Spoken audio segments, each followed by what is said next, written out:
السلام علیکم ورحمۃ اللہ وبرکاتہ، نحمدہ ونصلی علی رسولہ الکریم۔ سامعین و ناظرین، احناف کو قرآن و حدیث سے کس نے روک رکھا ہے؟ یہ ایک قسم کا ایک سوال کیا ہے غیر مقلد نے۔ محسوس غیر مقلد ہوتا ہے، اس طرح کے سوالات غیر مقلد ہی کرتے ہیں۔ بہت سارے ایسے سوالات کرتے ہیں جن کے جوابات دینے کی ضرورت محسوس نہیں کی جاتی، کیونکہ ایک آدمی تعصب کی بنیاد پر ویسے سوال کیے جا رہا ہے جن کے جوابات آ چکے ہیں، تو ان کے جوابات کی ضرورت نہیں ہے، کیونکہ وہ بار بار ایک ہی سوال دہراتا ہے، اگرچہ اس کا جواب آ چکا ہو پھر بھی۔ بہرحال اس بھائی نے ایک سوال پوچھا ہے، سوال بڑا عجیب ہے، اس لیے سوچا کہ جواب دیا جائے۔ شاید اس نے پہلے بھی لکھا، کہتے ہیں کہ صوفی صاحب آپ نے میرے سوالوں کا جواب نہیں دیا کہ سب کانٹیننٹ کے 99.99% کتنے 99.99% سے بھی زیادہ، بھائی 100% کہتے تھے، اب 99.99 سے بھی زیادہ مسلم، حنفی، اوریجنل اسلام، دین محمدی، قرآن و حدیث سے لا علم کس نے رکھا ہے؟ یعنی 100% مسلمان، اب 100% ہو گیا نا۔ 100% مسلمانوں کو جو حنفی ہیں، یعنی جو آپ کہتے ہیں یہ صحیح مسلم ہیں، اوریجنل اسلام والے ہیں، ان کو قرآن و حدیث سے لا علم کس نے رکھا ہے؟ یہ بھائی پوچھ رہے ہیں۔ اچھا، آگے پھر لکھتے ہیں، دوسرا نمبر دے کر لکھتے ہیں، جو بھی حنفی مقلد اوریجنل اسلام والا، یعنی دین محمدی، قرآن و حدیث کا علم حاصل کرتا ہے، وہ غیر مقلد یعنی اہل حدیث بن جاتا ہے۔ ایو لکھتے ہیں، اس کی کیا وجہ ہے بتا سکتے ہیں آپ؟ یہ دو سوال پوچھے غیر مقلد ہیں۔ ایک یہ ہے کہ سیدھی بات ہے، اس نے یہ کہا کہ 100% مسلمان وہ جو حنفی ہیں، وہ یعنی قرآن و حدیث سے لا علم ہیں۔ اب ان کو لا علم کس نے رکھا ہے؟ یہ جناب کہہ رہے ہیں۔ اور پھر بات یہ کہتے ہیں کہ اب یہ بھی 100% میں آ گیا کہ ان میں جو بھی یعنی جو حنفی ہیں سارے کے سارے قرآن و حدیث سے لا علم ہے۔ 100% ہو گئے، 99.99 سے بھی زیادہ۔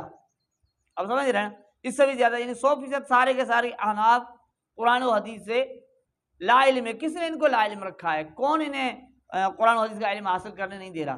دوسری بات، جو بھی قرآن و حدیث سے حاصل کرتا ہے وہ غیر مقلد یعنی اہل حدیث بن جاتا ہے۔ یہ جناب کہہ رہے ہیں، کہتے ہیں اس کی وجہ کیا ہے؟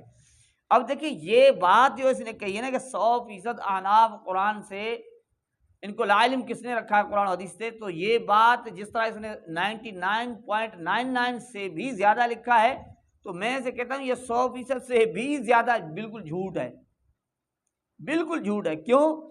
کیونکہ احناف کے اندر جتنے علماء ہیں، علماء کی اتنی تعداد ہے، شاید تمام غیر مقلدین کی اتنی تعداد نہ بن سکتی ہو بیچاروں کی، یعنی صرف علماء کی اتنی تعداد۔ اور پھر حفاظ کو چھوڑیں، حفاظ کرام الگ ہیں جنہوں نے قرآن پاک کو حفظ کیا ہوا ہے، یاد کیا ہوا ہے۔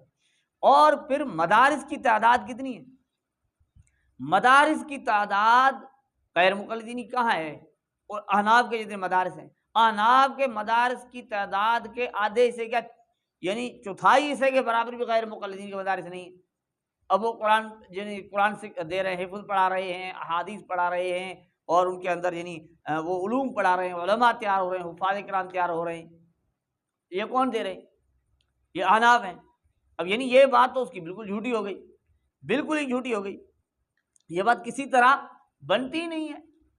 اور پھر یہ کہتے ہیں کہ بھائی انہیں جو ہے نا وہ علم سے روک رکھا۔ کس نے بھائی روک رکھا ہے؟ کوئی نہیں روک رہا، جو حاصل کرنا چاہتا ہے وہ حاصل کرتا ہے۔ انہوں نے مدارس کھولے اس لیے ہیں کہ آؤ علم حاصل کرو۔ ہاں، وہ یہ کہتے ہیں، یہ جو آپ جو نا آپ ایک ذہن درمیان میں اپنا ڈال رہے ہیں نا، وہ یہ ہے، وہ یہ کہتے ہیں کہ خود سے اس میں مسائل اخذ کرنا شروع کر دو، اس میں مسائل اخذ کرنا نہ شروع کر دو، خود سے، اپنے ذہن سے، اپنے فہم سے، کسی ماہر دین کی رہبری میں آپ مسائل کو سمجھیں، علماء کی رہبری میں سمجھیں، یہ بات ہے۔ آگے یہ کہتے ہیں جو قرآن و حدیث کا یعنی جو حنفی مقلد قرآن و حدیث یعنی علم حاصل کرتا ہے تو وہ غیر مقلد بن جاتا ہے، یعنی اہل حدیث بن جاتا ہے۔ اس کی وجہ کیا ہے؟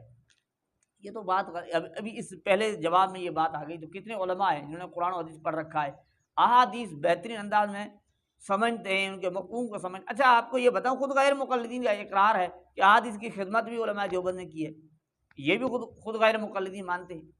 تو عادت کو وہ تو ابھی تک نہیں ہوئے. اچھا جو ہوئے ہیں تو یہ کون سی بڑی بات ہے؟ کتنے غیر مقلد جو خود اپنے آپ کو غیر اہل الحدیث کہلوانے والے تھے، بڑی باتیں تھیں، وہ خود کتنے جو ہے نا وہ غیر مقلدین کا مسلک جو اپنے آپ کو اہل الحدیث کہلواتے ہیں چھوڑ کر آگے چلے گئے ہیں، یعنی قدم بڑھا دیا ہے. اچھا پھر اکثر یہ جو جناب کہہ رہے ہیں نا آپ کی اس غیر مقلدیت سے، جس سے علماء نے روکا نا کہ خود سے تحقیق کر کے خود سے مسائل اخذ نہ کرو، اب آپ نے چھوٹ دی، نتیجہ کیا ہوا کہ یہ غیر مقلدین کا ٹولہ ایک ایسا گروہ ہے جہاں یوں سمجھو فیکٹری لگی ہوئی ہے گمراہی کی، جہاں سے گمراہ تیار ہوتے ہیں، گمراہ تیار ہو رہے ہیں، آئے دن گمراہ تیار ہوتے ہیں. آپ کوئی ایسا کوئی بندہ لائیں جس پر شاید گمراہی کی بات کسی نے نہ کہی ہو، یعنی باقاعدہ لائن لگی ہوئی ہے، جو اڑتا ہے چند دنوں کے بعد اسے گمراہ قرار دیا جاتا ہے. اب ذاکر نائک دیکھیں، عمر صدیق دیکھیں، ناصر مدنی دیکھیں، شیخ رحمانی دیکھیں، حافظ وہ کون سا عثمان دیکھیں، پھر عاقل صاحب دیکھیں، اب دیکھتے جائیں، شمشاد سلفی دیکھیں، غلام مصطفیٰ ظہیر امن پوری دیکھیں، ابو یحییٰ نور پوری دیکھیں، ان سب پر کسی نہ کسی نے کہا یہ گمراہ ہے. گمراہی کی باتیں تو آ رہی ہیں. یعنی آپ جو علم آپ جس کی بات کر رہے ہیں نا وہ یہ نتیجہ نکلتا ہے خود سے مسائل اخذ کرنا شروع کرتے ہیں اور پھر وہ گمراہ بن جاتے ہیں. اور یہ کہتے ہیں کہ جو اس سے یہ پتہ لگا تمہارے سارے قرآن و حدیث سے واقف ہیں، یعنی 100%. یہ بھی بات غلط ہے، بہت سارے ایسے مل جاتے ہیں بیچاروں کو یہ بھی پتہ نہیں ہوتا کہ قرآن کیا ہے حدیث کیا ہے. کہتے ہیں معلوم سے قرآن کسے کہتے ہیں حدیث کسے کہتے ہیں کوئی پتہ ہی نہیں ہوتا. باقی یہ کہ ماننا، جو بندہ نہ مانے نا اس کے لیے اس کا کوئی علاج نہیں ہے. عجیب ایک بات بتاؤں، مجھے یاد آ گئی، ایک غیر مقلد یوں ہی گفتگو شروع ہو گئی. کسی نے چائے پینے کے لیے کہا کہ بھائی آ جائیں ہماری چائے پینے. تو ایک قاری صاحب بھی میرے ساتھ تھے، تو ہم وہاں گئے تو ان کا کوئی جو ہے نا وہ امام جو رکھا ہوا تھا وہ غیر مقلد تھا، ان کا مولوی تھا. وہ کہتا کہ میں بھائی عالم ہوں. ٹھیک ہے بھائی عالم ہے تو ہمیں آپ سے کوئی تکلیف نہیں. تو وہاں چائے نے دیر کی، تو جب چائے آئی چائے پینے لگے. تو جب پینے لگے اس قاری صاحب وہ مولوی صاحب کہنے لگے کہ دیکھنا بھائی یہ چائے آپ پی رہے ہو، آپ کے یعنی دل کے اندر توحید اتر جائے گی. اب وہ غیر مقلد کہہ رہا ہے، اس کا اپنا ذہن ہے نا، غیر مقلد کو کون پکڑے. اس نے کہا بھائی چائے سے کیسے؟ تو اس نے کہا کہ یہ کسی نے بنائی ہوگی، وہ بھی کوئی توحید، یعنی ان کا ذہن توحید والا ہوگا جس نے اسے بنایا ہوگا چائے نے. یعنی ایسے بندے ہیں وہاں تیار کرنے والے جو ہمارے ذہن کے ہیں، اس وجہ سے آپ کے دل میں یعنی ہو جائے گی، وہ توحید اتر جائے گی. تو میں نے اسے کہا کہ دیکھیں جس چیز کا آپ ذکر قرآن و حدیث میں نہیں ہے، آپ کے نزدیک اس سے توحید نہیں پھیلنی چاہیے. میں نے اس انداز سے گفتگو بڑا آگ بگڑا ہو گیا. کہتا نہیں قرآن میں تو ہے نا چائے کا ذکر، آپ کیسے نہیں مانتے ہو؟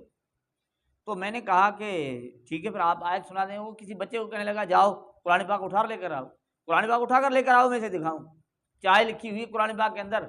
اب غیر مقلد چائے ثابت کر اسے کون مانے؟ وہی میں مثال دے رہا ہوں، جو نہ مانے اسے کون پکڑے. تو میں نے کہا مولوی صاحب آپ تکلیف نہ کریں، آپ آیت پڑھ دیں، اس بات ختم ہو جائے گی. تو اس نے کہا کہ دودھ کا ذکر نہیں ہے. میں نے کہا دودھ کا ذکر ہے. تو پھر بات ختم ہو گئی. کیا چائے کس چیز سے بنتی ہے؟ دودھ ہی تو بنتی ہے. میں نے کہا اس میں کچھ اور چیزیں بھی ڈلتی ہیں، وہ جو ہے نا پتی کا بھی ذکر بتا دیں، جو پتی اس میں ڈالتے ہیں نا اس کا بھی ذکر. کہتا ہے وہ بھی ہے. کہاں ہے؟ کہتا قرآن پاک میں ہے. میں نے کہا آپ بتا دیں. کہ نہیں آپ نہیں مانو گے. تو وہ بہت سارے لوگ بیٹھے، وہ تقریباً وہی سارے غیر مقلدین کے ذہن والے تھے. تو میں نے کہا آپ بتا دیں. کہتا ہے نہیں میں نہیں بتاؤں گا. کیوں نہیں بتا گے؟ آپ مانو گے نہیں، بتا کے کیا کروں گا؟ میں نے کہا آپ بتا دیں میں مان جاؤں گا. کہتا نہیں آپ نہیں مانو گے، میں نہیں بتاؤں گا.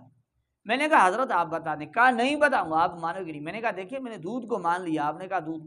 میں نے کہا ٹھیک ہے دودھ ہے، آپ پتی کا بتا دیں، آیت پڑھ دیں، میں مان جاؤں گا. کہتا نہیں آپ نہیں مانو گے. تو میں نے کہا یہ سارے بندے آپ کے ہیں، آپ کے ذہن کے. میں ان سے کہتا ہوں کہ آپ آیت پڑھو گے پتی والی جس میں پتی کا ذکر ہے، آپ پڑھو گے، میں ان سب کے سامنے مانوں گا. اگر نہیں مانوں گا انہیں کہتا ہوں یہ مجھے پکڑ لیں کہ بھائی آپ جو ہے وعدہ کر کے مکر رہے ہو، کیوں نہیں مانتے ہو؟ کہتا ہے نہیں آپ مانو گے نہیں، میں نے سنا نہیں ہے. یعنی بالآخر اس نے نہ، کیونکہ تھی ہی نہیں، لیکن وہ کہتا ہے اب یہ ہے غیر مقلدیت. تو جناب یہ جو آپ کا سوال ہے نا وہ اس انداز کا ہے کہ بات تو واضح ہے. یہ آپ کے یعنی آنکھوں پر تعصب کی پٹی جڑی ہوئی ہے نا.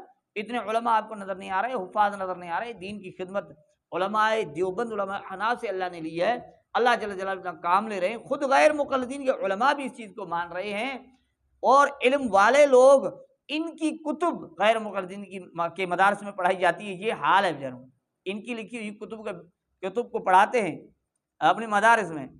یہاں تک کہ میرے خیال میں ابھی تک کوئی قاعدہ بھی ان کا نہیں، قاعدہ بھی احناف کا لکھا ہوگا، وہ پڑھاتے ہیں قرآن سیکھنے کے لیے۔ تو یہ حال ہے، اب نہیں مانتے تو تمہاری مرضی۔ بہرحال یہ سوال کسی طرح بنتا نہیں ہے، اور جہاں تک ہو سکا ہم نے اچھی طرح سے اس کا جواب دے دیا ہے۔ اللہ جل جلالہ ہمیں غیر مقلدین کی حقیقت کو سمجھنے توفیق